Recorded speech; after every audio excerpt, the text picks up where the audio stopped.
இன்று எங்களது குழுமத்தின் நிறுவனர் தினத்தை வாக்ஸ் விருச்சம் என்ற இந்த இடத்தில் இனிதே கொண்டாடி முடித்தோம்.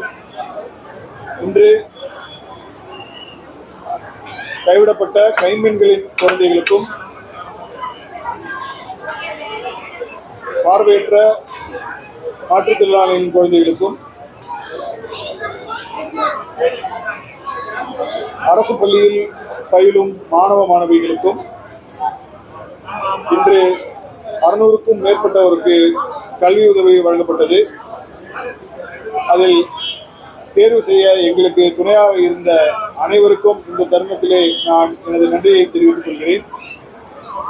அதே போல இன்னும் 600 பேருக்கு இந்த ஆண்டு இன்னொரு நிகழ்ச்சியில் வழங்க திட்டமிட்டுள்ளோம். அதைத் தொடர்ந்து அரசுக்கும் எங்களது அறக்கட்டளையில் இருந்து ஏற்கனவே பயனாளிகளை தேர்வு செய்தவாறு அரசுக்கு நாங்கள் இந்த பயனாளிகளின் தொகுப்பை அளிக்க உள்ளோம். அதன் மூலம் அரசாங்கத்திடமிருந்தும் அவர்களுக்கு மேலும் கல்வி உதவி கிடைத்திட இது வழி செய்யும். அதே போல 50க்கும் மேற்பட்ட எங்களது பயனாளிகள் ஏற்கனவே எங்களது அறக்கட்டளையின் மூலமாக பயன்பெற்ற குழந்தைகளுக்கு நல்ல மதிப்பெண்கள் பெற்ற குழந்தைகளுக்கு மாணவ மாணவிகளுக்கு பல்வேறு பட்டங்கள், பொறியியல், பாலிடெக்னிக், லா மற்றும் இதர பட்டப்படிப்புகள் படிப்பதற்காக 50 பேருக்கு மேல் இலவசமாக படிப்பதற்கு ஏது செய்யப்பட்டுள்ளது. அடுத்த ஆண்டு முதல் அதற்கான விண்ணப்பங்கள் எங்களது அலுவலகத்தில் அறக்கட்டளையில் பெறப்படும். அது தேர்வு செய்து அவர்களுக்கும் இலவசமாக பட்டப்படிப்பு வழங்கப்படும்.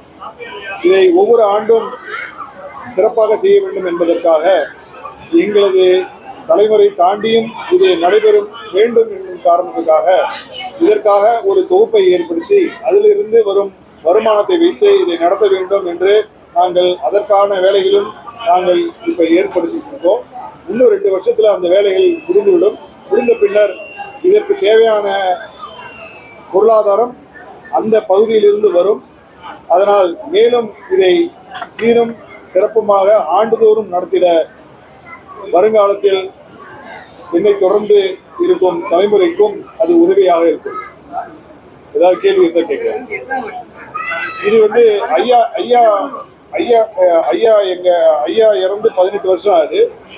ஞானசுந்தரம் ஐயா நினைவாதான் இந்த ஒரு ஆண்டு நாங்கள் பண்ணிக்கிட்டு இருக்கோம். இது 18வது ஆண்டு. 18 ஆண்டுகளா தொடர்ந்து செஞ்சுக்கிட்டு இருக்கோம். அதுக்கு முன்னே எங்க ஐயா செஞ்சுக்கிட்டு இருந்தாங்க. ஐயா வந்து ஒரு 50-100 பேருக்கு பண்ணிக்கிட்டு இருந்தாங்க. அதை இன்னும் பெருசாக்கணும் நினைப்புல கொஞ்சம் கொஞ்சமா கொடுக்க ஆரம்பிச்சு அது பெருகி இன்னைக்கு ஒரு 1000 பேர் 1200 பேருக்கு மேல ஆகிருச்சு. அதனால அவர்களுக்கு உரியவர்களுக்கு போய் சேரணுங்கிறது தான் எங்களோட விருப்பம். அதனால இது வந்து ரொம்ப ஏழ்மையா ரொம்ப கஷ்டப்படுற குழந்தைகளுக்கு ரொம்ப மாணவ மாணவிகளுக்கு போய் சேரணுங்கிறது தான் எங்களோட பிரயத்தனம். இந்த வருஷம் சிறப்பு அழைப்பாளர்களா வந்து கேட்குறீங்களா? சிறப்பு அழைப்பாளர்களா ஓய்வு பெற்ற ஐஏஎஸ் அதிகாரி அவர் வந்து ராஜரத்னம் ஐயா அவர்கள் கலந்துக்கிட்டாங்க. அவர் வந்து எங்க ஐயா ஞானசுந்தரம் ஐயா அவர்களுக்கு நீண்ட நாள் நெருங்கிய பழக்கம் உண்டு. அவருக்கு அவர் வந்து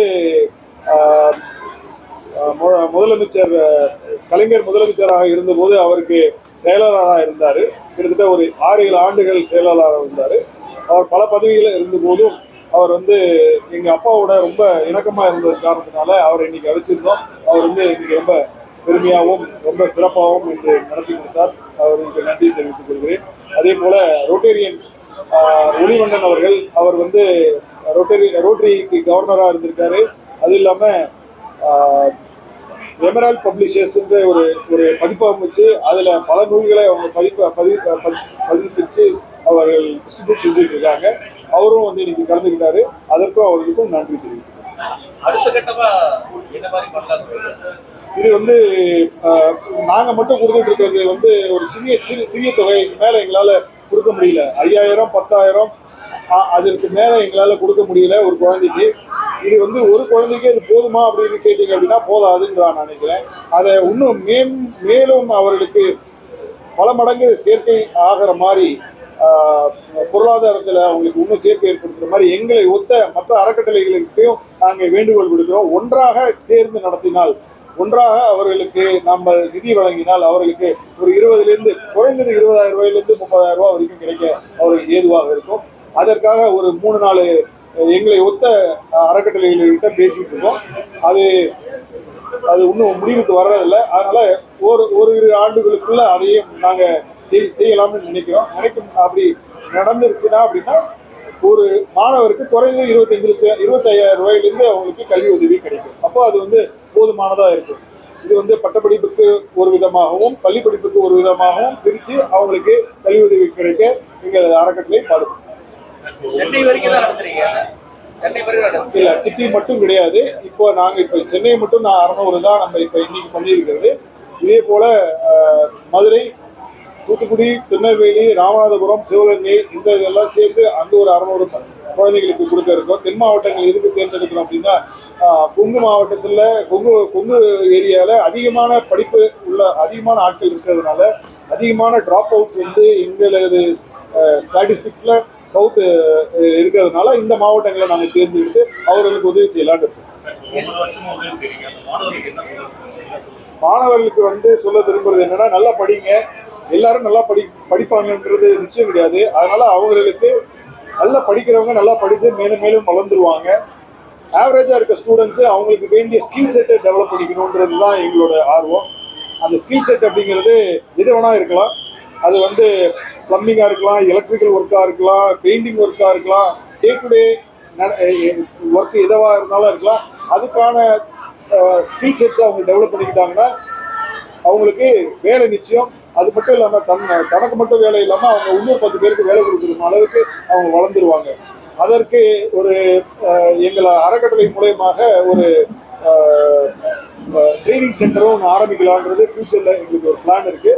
அதை பண்ணும்போது ஜேசிபி ஆப்ரேட்டர்ஸ்லேருந்து ஆரம்பித்து கார்பெண்டர்ஸ், எலக்ட்ரீஷியன், எலக்ட்ரானிக்ஸு, அது மாதிரி எல்லாத்துக்கும் ஒவ்வொரு 3 to 6 மாதம் வரைக்கும் அவங்களுக்கு ட்ரைனிங் கொடுத்து அவங்களுக்கு அந்த ஸ்கில்ஸை டெவலப் பண்ணி கொடுத்துட்டோம் அப்படின்னா அவங்க இருக்கிற இடத்துலையோ அவங்க கிராமங்கள்லையோ இல்லை அவங்க இருக்கிற இடங்கள்லையோ அவங்க அதை வச்சு அவங்களால பிழைப்பு தெரிவிக்கிற ரொம்ப வசதியாக இருக்கும்னு நான் நினைக்கிறேன். படிக்க முடியாத நல்லா படிக்கிற பிள்ளைங்க அடுத்த கட்டத்தில் படிக்க முடியாத இருந்து ஏற்படுறீங்க. ஸோ ஒருவேளை அவங்களுக்கு தெரியாமல் இருக்கிறது அந்த மாதிரி மக்கள்லாம் உங்களை ரீட் பண்ண ஏதாவது நம்பர் என்ன இருக்கா? இல்லை, அதுதான் நாங்கள் எங்களோட வெப்சைட் இருக்கு, ஃபவுண்டேஷனுக்கு வெப்சைட் இருக்கு, ஃபவுண்டேஷனுக்கு நம்பர் இருக்கு. நான் அந்த நம்பரை நான் தனியாக தர சொல்கிறேன். நீங்கள் உங்களோட இதுலேயே போடுங்க, ஊடகத்தில் போடுங்க. இது மாதிரி தேவையாக இருந்தால் எங்களோட அறக்கட்டளைக்கு சர்டன் கண்டிஷன்ஸ் இருக்கு. அந்த கண்டிஷன்ஸ் என்னன்னா, ஒன்று கைவிடப்பட்ட கைம்பெண்களின் குழந்தைகளுக்கும் அப்பா அம்மா இல்லாத குழந்தைகளுக்கும் பார்வையற்ற மாற்றுத்திறனாளிகளின் குழந்தைகளுக்கும் ரொம்ப ஏழ்மையில இருக்கிற குழந்தைகளுக்கு நல்லா படிக்கிற குழந்தைகளுக்கு நாங்கள் உதவி செய்கிறோம். அதுக்கு எல்லாத்துக்கும் சேர்த்து ஒரு மதிப்பெண் நிர்ணயிச்சு ஒரு 70 மார்க் 75 மார்க்குக்கு மேலே வர்றவங்களுக்கு மட்டும்தான் நாங்கள் உதவி செய்கிறோம். ஏன்னா அதில் வந்து கவர்மெண்ட் ஸ்கூல் விட்டுட்டு அதில் அரசு பள்ளியில் பயிர்றவங்களுக்கும் நாங்கள் இது ப்ரிஃபரன்ஸ் கொடுக்குறோம். அதனால் இது வந்து அவங்களுக்கு போய் ரியல் நீதிக்கு போய் சேரணுங்கிறது தான் எங்களோட எண்ணம். அதனால் அதுக்காக நாங்கள் இந்த ஸ்கீம்ஸ் வச்சுருக்கோம். யாராருக்கு இதில் விருப்பமோ, யாராருக்கு இந்த கேட்டகரியில் வருவாங்களோ அவங்களாம் விண்ணப்பிக்கலாம். அவங்களோட நம்பர்ஸை நான் அவங்களுக்கு ஷேர் பண்ணுறேன். www.walksgroup.com அப்படிங்கிறது எங்களோட வெப்சைட்டோட இது. அதுலேயே லாகின் பண்ணி உங்களோட டீட்டெயில்ஸை நீங்கள் கேட்டுக்கலாம். அதில் இருக்கிற நம்பரில் நீங்கள் கேட்டு உங்களுக்கான எந்த சந்தேகமாக இருந்தாலும் நிவர்த்தி பண்ணிக்கலாம். ஆனால் இது வந்து பள்ளிகளில் பயில்ற குழந்தைங்களுக்கு ஏப்ரல் மாத கடைசிக்குள்ளே அதை விண்ணப்பிச்சிருக்கணும்.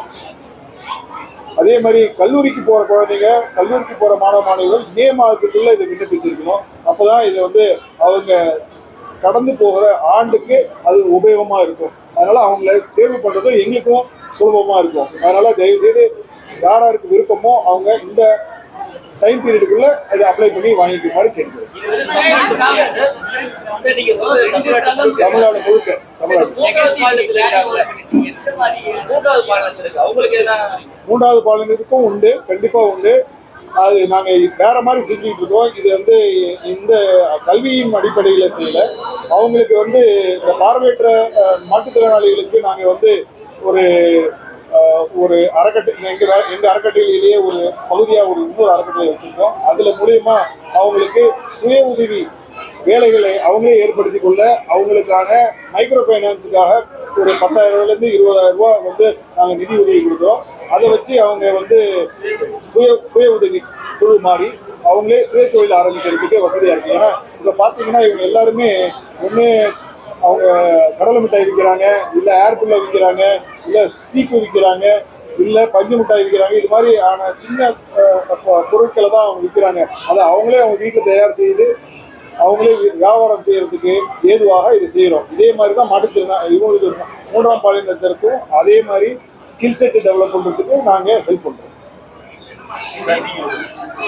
ரெண்டு தலைமுறை மூன்றாவது தலைமுறை இதே லெகசி நீங்க வந்து ஷோல்டர்ல பண்ணிட்டு வரீங்க. இப்போ இருக்கிற லேட்டஸ்ட் டெக்னிக்கும் மாடர்ன் டெக்னாலஜிக்கும் உங்களோட பாயிண்ட் ஆஃப் ஒரு யூத் அவங்களோட விஷயம் புதுசாக பேசிக்காக என்னென்னா மைண்ட் செட் வந்து வளர்ச்சியாக தான் இருக்கணும். ஏன்னா நம்ம வந்து ஒரு ஹோப்பே நம்ம இருந்தோம்னா அது வந்து தோல்வி தான். நம்ம வந்து கண்டிப்பாக ஒரு வளர்ச்சியை தேடி தான் போகணும். அதுதான் அப்பா சொன்ன மாதிரி படிப்பில் கூட சரியில்லைன்னா நம்ம எந்த பாதையில் வளரோன்னு நம்ம பார்க்கணும். அது வந்து கல்வியாக இருக்கட்டும், பணமாக இருக்கட்டும், இல்லை பதவியாக இருக்கட்டும். ஸோ அது எது நம்மளுக்கு ஏற்ற ஸ்கில் செட் இருக்குதோ அதுக்கேற்ற மாதிரி நம்ம வளரணும், அதை தேடி தான் நம்ம போகணும். ஸோ அது அப்படி தான் அதான் சொல்ல விரும்புகிறேன். ஸோ அப்படி வளர்ந்துக்கிட்டே இருக்கணும். அதுக்கு நம்ம வளர்கிற வரைக்கும் வளர்றதுக்கு என்ன பண்ணணுமோ பார்க்கணும். நேற்றை விட இன்னைக்கு வளர்ந்துருக்கோமா பார்க்கணும். வளர்ந்தால் மட்டும் பத்தாது, நம்ம மற்றவங்களுக்கும் உதவி செய்யணும். அதுதான் நம்ம சொல்லணும். தேங்க்யூ.